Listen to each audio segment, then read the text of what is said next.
Ah, the wobbly sound. You know it, right? It's nostalgic, it's warped, and it's just perfectly imperfect. Today, we're going to crack open the lo-fi indie manual and really dissect the iconic guitar tones of artists like Mac DeMarco and Kevin Parker. We're going to figure out exactly how they get that sound. You know, this quote from Reverb News just absolutely nails the vibe we're chasing. We're not talking about pristine, super clean studio perfection here. Nope. This is all about character. It's about texture, and it's a sound that feels lived in, kind of like a faded photograph. So let's deconstruct that whole aesthetic. So here's our roadmap for today. First, we'll dive into the core philosophy, what I'm calling the aesthetic of decay. Then we'll build the tone from the ground up, starting with its jangle foundation, adding that signature wobble, and then the art of saturation. And to finish it all off, we'll put it all together in the complete signal chain. Okay, first things first, let's get our heads in the right space. The goal here isn't some perfect digitally clean sound. It's actually the opposite. It's about embracing the flaws, the subtle pitch drifts and that analog warmth, to create a sound that feels like a distant, maybe even a cherished memory. These three words are pretty much our keywords for this whole thing. Warped, that's for those subtle pitch inconsistencies you get from an old vinyl record. Woozy, that's that kind of seasick, modulated feeling that really defines this sound. And warm, well, that comes from the gentle compression and the rich harmonics of old analog gear. Every single choice we make from this point on is going to serve this perfectly imperfect vibe. All right, let's start building this sound. Now, before we can add any of that cool wobble or warmth, we need a very specific sonic foundation. And believe it or not, it all starts with the clean tone.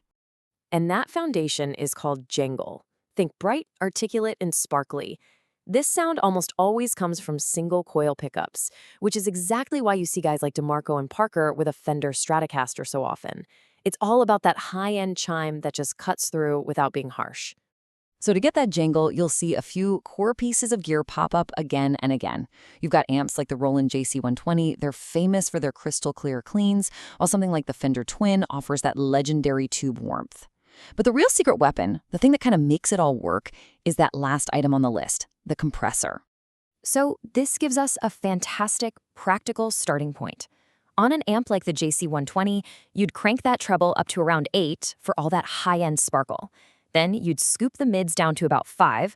This is super key for clarity and stopping that boxy sound. And finally, you keep the bass tight and controlled, maybe around 4, just to avoid any muddiness. What you're left with is a perfect clean canvas, ready for us to start painting on. So why is that compressor so crucial? Well, like it says here, its job is to even out your playing dynamics, creating a really consistent, punchy signal. This is absolutely vital. It feeds a level, predictable signal into the wobble effects that we're about to add, which makes them sound way more musical and intentional. All right, now for the main event, the signature wobble. This is really the heart of the sound, but it's often misunderstood. People hear that warble and they immediately think chorus, but there's a little secret to it. And this right here brilliantly illustrates the key difference. Mac DeMarco himself explained it perfectly. See, a chorus blends your dry guitar signal with a pitch-shifting wet signal. But if you take away that dry signal and you get only the modulated part, or as he calls it, just the jiggle, that's vibrato. And that, my friends, is the secret. And the pedal that's pretty much synonymous with this sound is the iconic Boss VB2 Vibrato. It's the absolute go-to for getting that pure, unadulterated pitch wobble that's become such a staple of the lo-fi indie sound. All right, here's the really fun part. The cheat code, basically. If you want to dial in that nostalgic wobble, these are the magic numbers. You set the rate knob to around 4 for a nice slow warble, and the depth to about 6 for a noticeable pitch bend.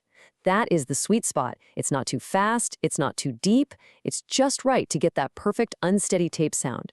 Okay, so we've got our jangle foundation and our signature wobble.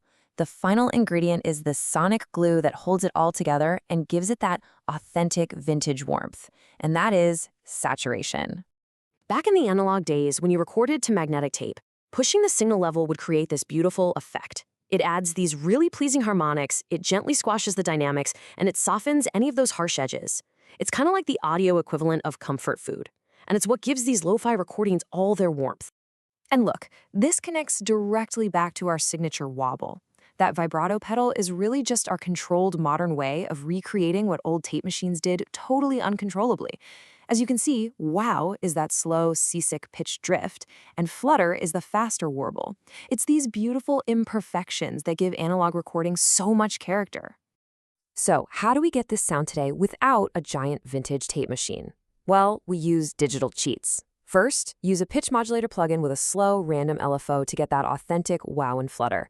Second, use a saturation plugin to add that analog warmth and soft clipping. And hey, for a pro-level secret weapon, try Kevin Parker's trick. Run your reverb into your overdrive. It creates this dense, explosive sound that's almost more like a synth pad than a guitar. It's pretty wild. Okay, we've covered all the components. Now let's put it all together. This is the complete signal chain, the final blueprint for that wobbly, lo-fi magic we've been talking about. And here it is, the complete wobbly blueprint.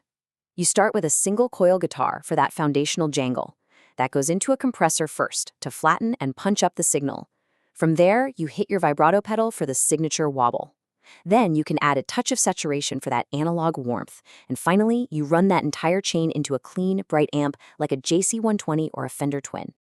And that's pretty much the manual. It's a formula built on a foundation of clean jangle, seasoned with that signature vibrato wobble, and then all glued together with the warmth of tape saturation. So, the question is, what iconic sound should we decode next? Let us know in the comments.